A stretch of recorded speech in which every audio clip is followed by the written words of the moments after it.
Hello, everyone. Happy Wednesday. It is Robin and Lindsay, two coaches on a mission, helping you walk through success in 2022. What we've been coming to you every week or two is walking through the alphabet, because we're talking about the ABCs of success for 2022. And every time we've hopped on to our LinkedIn Live, we pick a different letter in the alphabet going in order. And we explore some of the things that start with that letter that can help contribute to your success in 2022. So we are on O today. We are moving along. Hi, Lindsay. How are you? Hi, Robin. I'm wonderful. How are you doing today? Doing fantastic. Thank you. Such a pleasure always to be here with you again.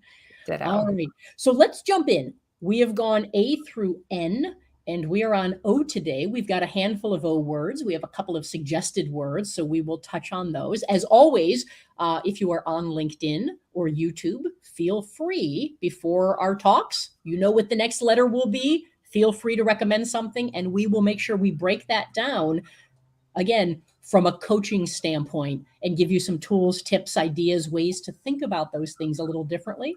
We are happy to do that. So, all right. Oh, why don't we start with, I'm going to throw you a first one. You ready, Lindsay? Oh boy. Yeah. All right. All right. So I want to start with something that is probably a basic foundational component to success of any kind, no matter what you're trying to do. And that is organization or being organized. So why don't we Yes. start there? Okay. I love this. We're going to start off a little bit simple today, and then our promises will keep diving deeper. And I also quickly wanted to say good morning or good afternoon, Allison, whatever time Hi, of Allison. day it is. Yes. I have to say you've totally inspired Robin and I, because we're going to be doing a retreat together. And I feel like the back and forth with you last week, Robin, really brought on some motivational things that we can do with our ladies at the retreat. So thank you. Thank you for joining us. And I hope you're getting a lot back as well. All right. So again, organize. This is going to feel a little just low level. However, one of the things that I do with my membership group, I hold these accountability weeks once a month, and it's always the first official week out of each month. And we kind of pick a focus to work on. And my focus this month is organize. And I'm saying this because it never ceases to amaze me how much organization within your home affects us from a nutrition, health, physical standpoint. And there are even studies with this that, like, if people are hoarders or if we live in a lot of disarray, that it really affects our overall health.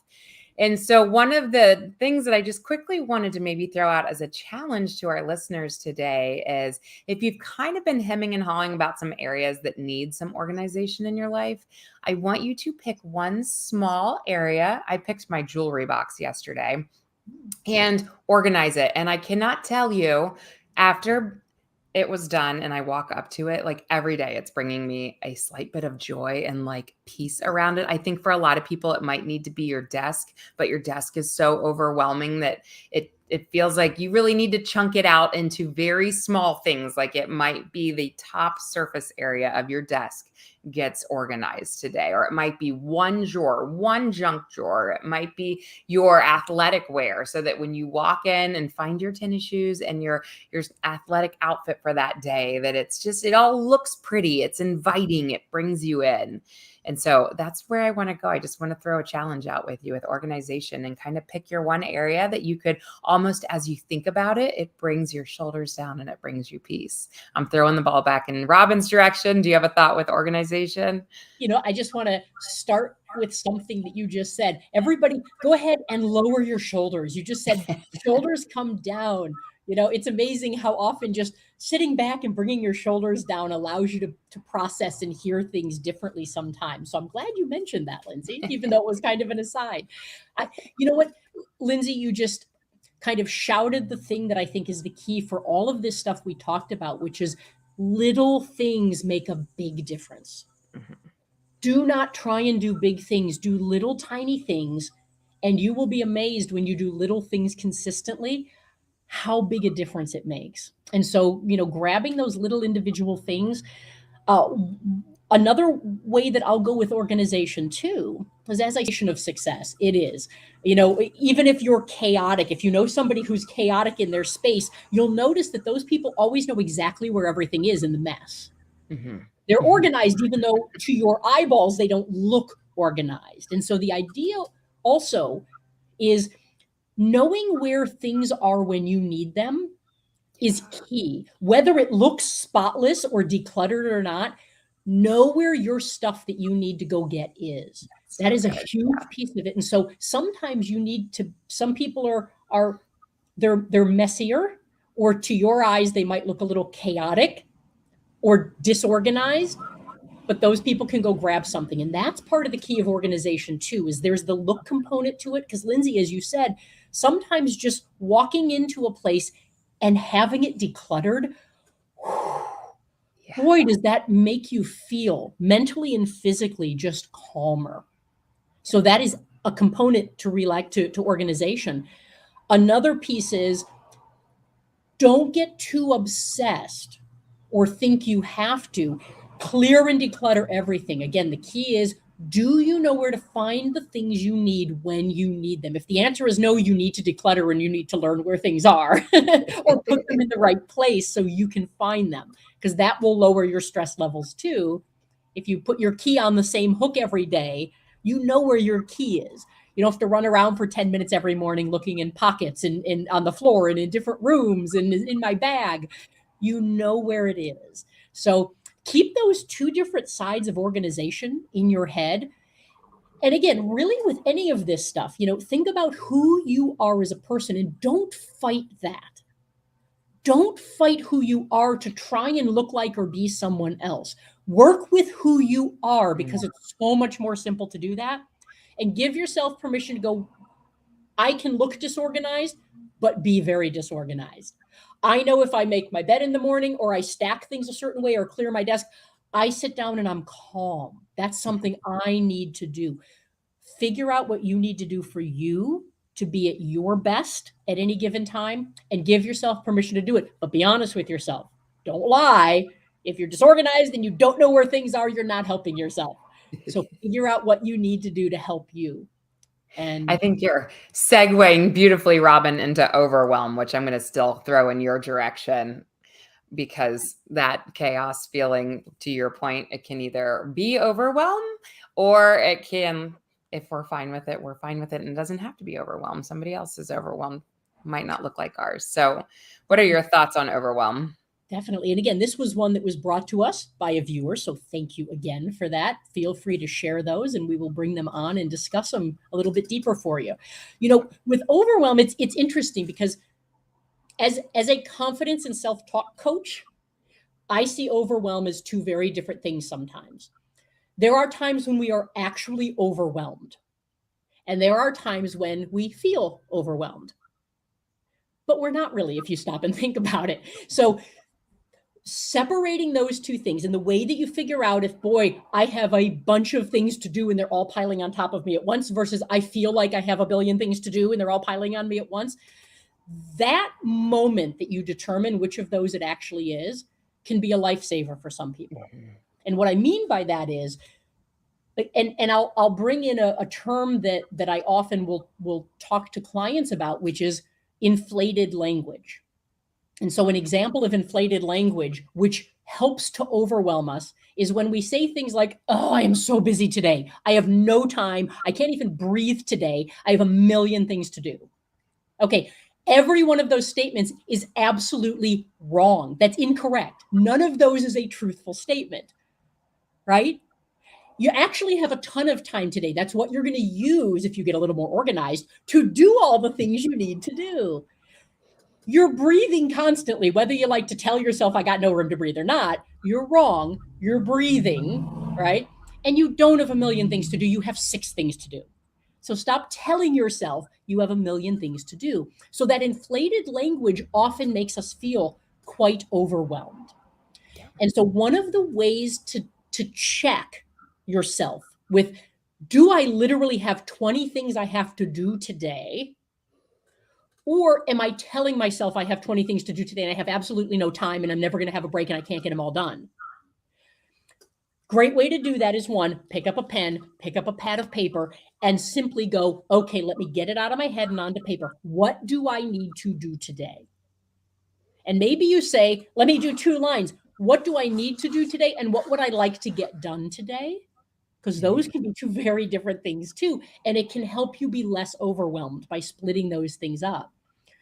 Once you get it out of your head, you'll realize often there are very few things compared to what I thought I had to do in my head on paper that you actually need to do. That right there brings the stress level down. And now you can just go, let me start doing that one and check it off when I'm done. Now I know to move to the second one, check it off. So I know that I'm moving from one to the other. I know what I have to do. It's in front of me. When it's in my head, it's spiraling and circling, and it feels like I'm not getting anything done. And if you've ever noticed, when we're in our heads and we think we have a million things to do, how many of those things do we at the end of the day often get done? Right. Not many, because we spent most of our time and energy spiraling and thinking about doing it and talking about doing it and talking to other people about how much I have to do, right? When we get it out of our head, we have a plan. It's right here on paper, and I don't have to think anymore. I just need to go pick one, go do it. Okay, when I'm done with it, check it off. Pick another one, go do it, right? So overwhelm can be exacerbated even when it's real. And I do have a whole lot of things and a little time to do them in today. It's exacerbated by thinking about those things and talking about those things. Thinking about and talking about how much you have to do today is going to make it seem like you have a ton more to do. The only thing that will take overwhelm and very quickly pull it down and lessen it instantly is doing. So stop talking, stop thinking about it, just move into doing, and your overwhelm will come down quickly. I could talk about overwhelm for hours. So I pass the ball back to you, Lindsay. No, I think you did it justice. I really like that. And what came to my mind was just really giving a tangible what that looks like, to different individuals. And when you said it's exacerbated by, I thought you were going to almost go with time on this. And my example with that is, for me, it's like once the whole crazy rush of the morning and getting the kids off to school. And then when I sit down and I know I have X amount of hours before I'm picking them back up and we are off to sports for the whole rest of the evening, there is a pressure that comes with time. And I remember that like with young kids, if they had 2 hours at preschool, or maybe that's how people feel within their work environment. They have X amount of time to get all their stuff done. That pressure of time for a lot of people. Have you ever found yourself, that's when you're like, you sit down and think about all you have to do, and then you're up and you're circling the kitchen and opening the refrigerator door, or you're snacking, or you're procrastinating because, to Robin's point, it's everything that's floating up here and what we ultimately need to get down on paper. And so one of my recommendations is it's yes, get it down on paper. It's also labeling the times you're giving everything a time slot. You don't have to nail it, but like I literally have it sitting beside me for today. I have my time, my 10 to 11 o'clock central time with Robin. And from 11 to 1, I work out and I do my podcasting. And from 1 to 3, I'm going to clean the pool because it needs desperate attention. I'm even carving in 30 minutes of I'm going to sit outside and enjoy this gorgeous weather and read before the kids get home.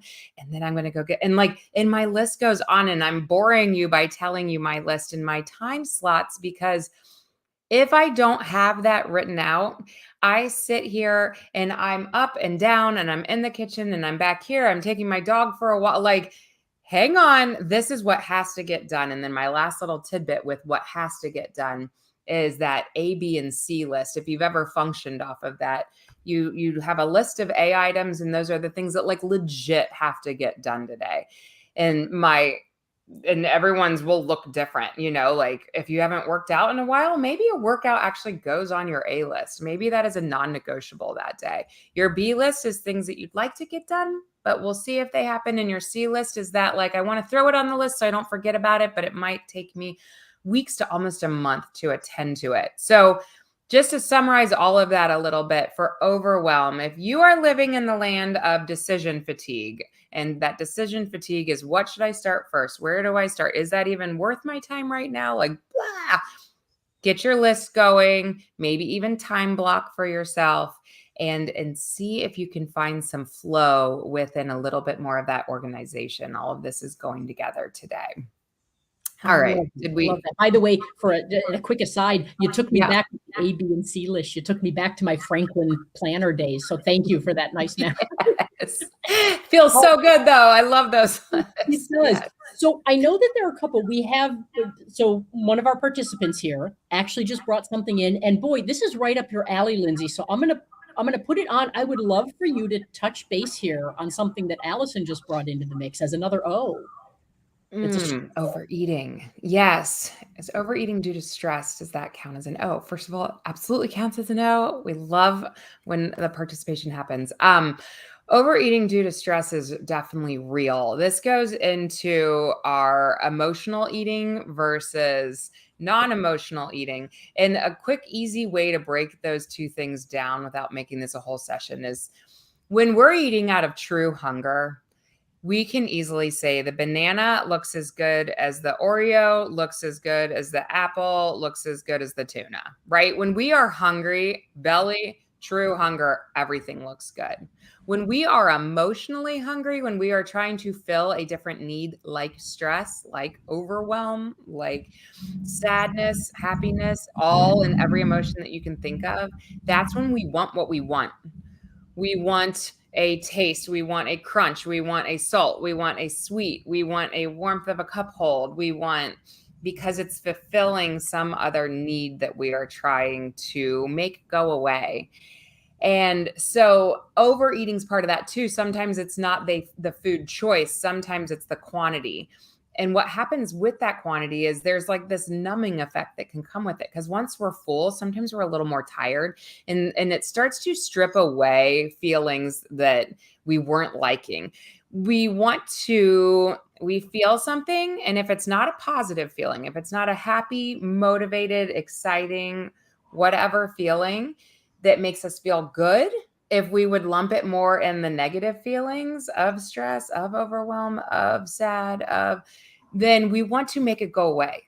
And I think one of my best strategies for you today is more of emotions are emotions and they're meant to be felt, whether we want to feel them or whether we don't want to feel them. And my promise to you is that every emotion has a start, it has a peak, and it has an end. And I think that's where we don't believe that sometimes. We don't believe that our stressed feeling is going to go away. We believe instead of having a stressed feeling that we are a stressed person, instead of that the stress feeling is here and I will sit in it for a moment and then it will go, that we're going to live stressed throughout that whole day. And that my promise to you is there is an end to the emotion. And I think that the better we get with sitting in it and then watching it at some point go away that day instead of trying to fix it, is where that really starts to help with the emotional eating component as well. And that's as quick and dirty as I can give you in a short amount of time. But like the takeaway there would be more like understand the feeling and attempt to sit in it a little bit this week and see if you can work through the uncomfortable feeling without trying to mute it with something else. Like, and all of us head towards different things. Like for somebody to say, I overeat, fine. Somebody else overdrinks, somebody else, like there is no shame in this is where I'm going with this. Like everybody has their own, some people overshop, some people gamble, like everybody has their thing that mutes uncomfortable feelings. And so the trick to recovery with that, or to just getting a little more skillful with it, finding tools behind it, is understanding why we're doing it in the first place. That's awesome. Thank you, Lindsay. Yeah. Excellent. All right. We're going to move on to another O, and I'm going to jump in here because this is one of my things. Optimism. Optimism. It's optimism is I think a lot of people who would not consider themselves optimists, or who come in contact with optimists and don't realize that they're so far away from optimism that optimists look like they're just out of touch with reality. when we say optimism, I'm not talking about being Pollyanna about things. It's optimism isn't about looking at the world and going, oh, everything's all right, everything will be fine. That's not real. That's as unreal as the other end of that spectrum where pessimists are constantly saying everything's going wrong. This is never going to work.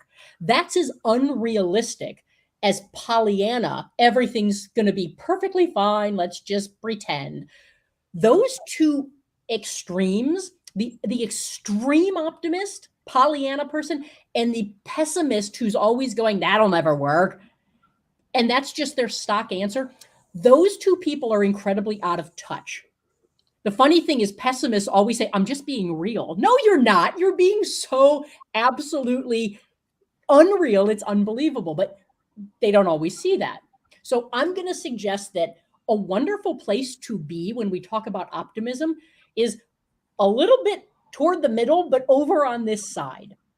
Because what this allows you to do is see reality. And the idea is, it's not that pessimism or optimism isn't real. It's that sometimes you look at stuff and go, here's what can go wrong. Here's what is going wrong. Here's the problem. Here's why this might not work.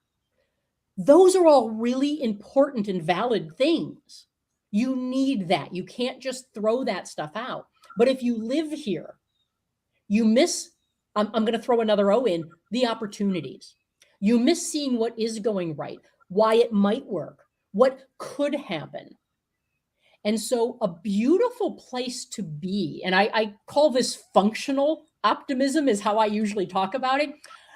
I would invite and encourage you to be a functional optimist, meaning I'm going to live over on this side, not too far, because that's not realistic. I'm going to bring it here, but stay on this edge or this side. And I'm going to go visit this side every once in a while and come back. I'm going to visit here and come back. I'm never going to go here and live. I'm going to live here. But I'm going to go back here and visit because over here are valid things I need to be aware of. I need to know this could go wrong. And then I'm going to come back here and go, if that goes wrong, here's something we could do about it. I'm going to play out my scenarios on this side of the spectrum, not on that side. What that allows you to do, right? And I've used the weather analogy before. There's a 20% chance of rain. It's going to rain. Okay, but there's an 80% chance it won't. And do we care if it rains? We're inside all day. Why do we even care? Don't waste your time and energy thinking about, it's going to rain, right? If it's partly cloudy, it's also partly sunny. You can't just live in this world where constantly you're just saying everything's partly cloudy. My life's partly cloudy. My job's partly cloudy. Everything sucks. That's exhausting, not only to probably you as that person, but everyone around you. That's exhausting. And I'm just going to say that flat out and directly, being able to go, hey, it might rain today. We need to know that. That's important to know because we have something scheduled that might be outside, right? I need to know that that is real, that is valuable. But now I'm coming over here to go, okay, so what do we need to do about that? If that happens, what can we do? What do we have control of? So think in terms of where you, and I'm going to encourage you to also think about, this isn't about right or wrong, good or bad. So please pull those things out of the mix. What this is about is you don't have to live in the place where you'll never see the opportunities. Because if all I do is see partly cloudy, I'm going to get really dark and gloomy fast, and I'm going to live there. And it's going to be hard to come out. Know that I can visit here and come back here and remind myself, this is one side, this is another side. And if I show myself both sides of the possibilities, what could happen, what might work, what might not work, I've put myself in a powerful place to be in the middle and be able to be flexible, to pivot, to see what we need to do. If something doesn't work, what do we do next? If something works great, let's keep going, or what might get in the way down the road so we can prepare for that. I'm moving from side to side, flexing and pivoting. I'm not living here or living here. And so when I would talk about optimism, that idea of functional optimism puts you in a place of choice. But those things don't happen here. Your choice lives in the middle. and you go back and forth like windshield wipers from this place to this place. Again, I could talk for days about optimism. I am going to stop there and toss it to you, Lindsay. See if you have another thought or take on that.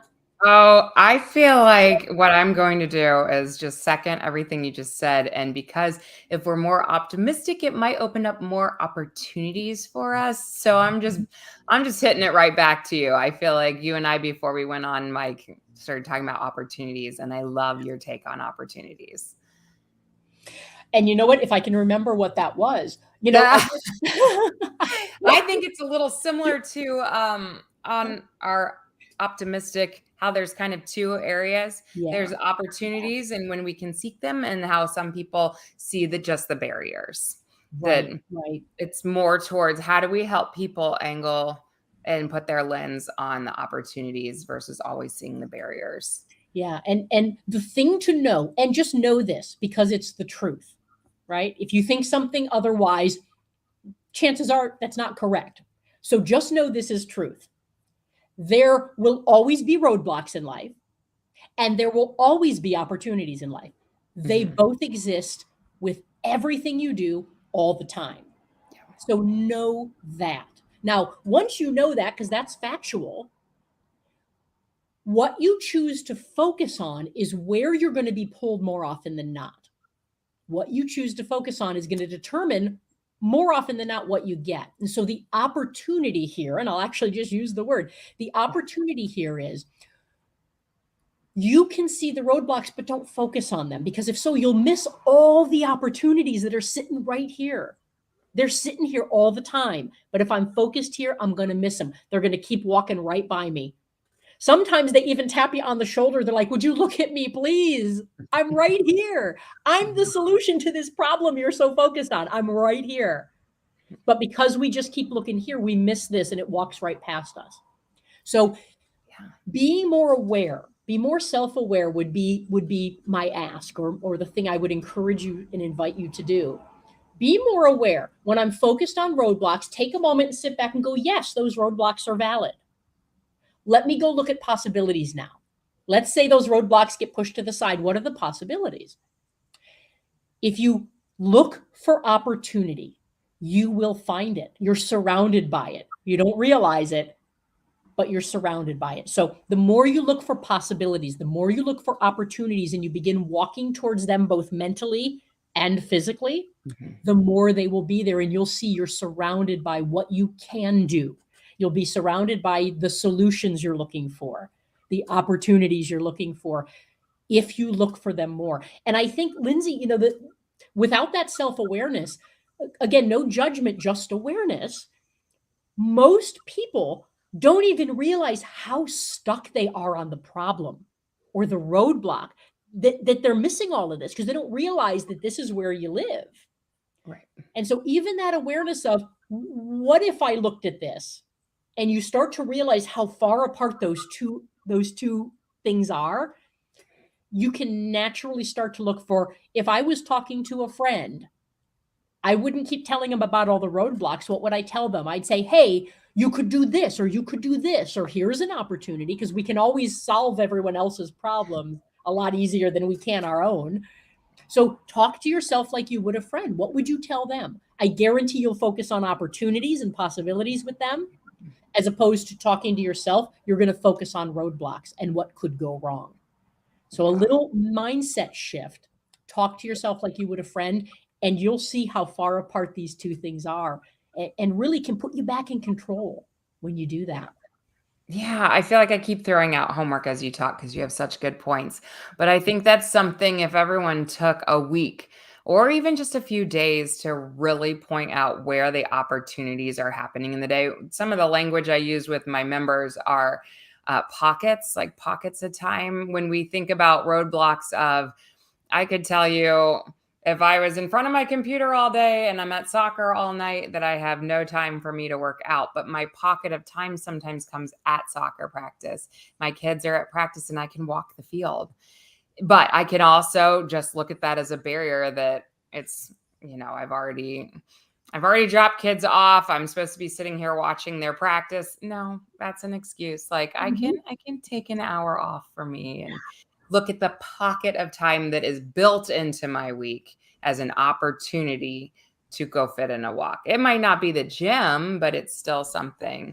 And you're going to find those pockets everywhere. Like the reading, I have some members who are like, I just miss reading. And it's like, what about car line? What about that 20 minutes? Instead of pulling out your phone, you pull out a book and enjoy 20 glorious moments with your windows up in your car and it's calm. Like, pockets. Think pockets as you think opportunities. Because if you think of things in shorter versions, you don't need to sit in front of a 2-hour movie to fulfill your you time, or you don't need 2 hours at the gym to get in a good workout, or you don't need to prep all of your food for the whole week to feel on top of your kitchen. You just need a pocket of time to maybe throw something in the crock pot, to put on your workout shoes and walk for 20 minutes. Like, goes back to that little by little a little becomes a lot, those small opportunities. We keep coming back to that. But it's like, man, if we could get everyone in that mindset, we'd all move the needle forward every day. But our brains always go to the bigger, better, or the all or nothing. And that's what we got to get everybody out of. And I know we're out of time, Robin. So speaking of opportunities, what are people's other opportunities to go find you? You know what? I am on LinkedIn almost every day. I share tools and tips, little videos, audios. There's a ton of stuff there. Feel free to follow me if that's helpful, or connect if there's a reason that you'd like to touch base, or if you'd like to find out more about working with me. I would love to have a conversation with you. You can also go to my website, robinjsachs.com. A blog, tons of free articles, free tips, free videos, blah, blah, blah on there. So go and get inspired and reach out if I can be of value. Lindsay, how about you? Yes, you can come find me at healthaccountabilitycoach.com. I live often over on my podcast, Direction, Not Perfection. And what I'm starting to do is take that from my listening community to a place where we can have live conversations and be a little more interactive. So I did open a Direction, Not Perfection community this last week. And my first 100 people that come in and join this, it's a free community. We're going to be auctioning off some books and some fun raffles. And so I'll put that link in the comments after we're done here today. Wonderful. That's awesome. And what a fun podcast. I have learned so much. Honestly, I'm not just blowing smoke. I have learned Thanks, from, Robin. from your podcast. It's wonderful. So highly recommended. And Lindsay mentioned also at the top of this broadcast that we have a retreat coming up. It is full, but if you have an interest in having Lindsay and I speak, whether it's for a breakout session, for a retreat, for a keynote, for an interactive coaching session, feel free to reach out to either one of us, and we would love to have a conversation about how we could add value to your event as well. And with that, we will see you next time for the letter P. Yay. Thank you. Take care, everyone. Stay inspired.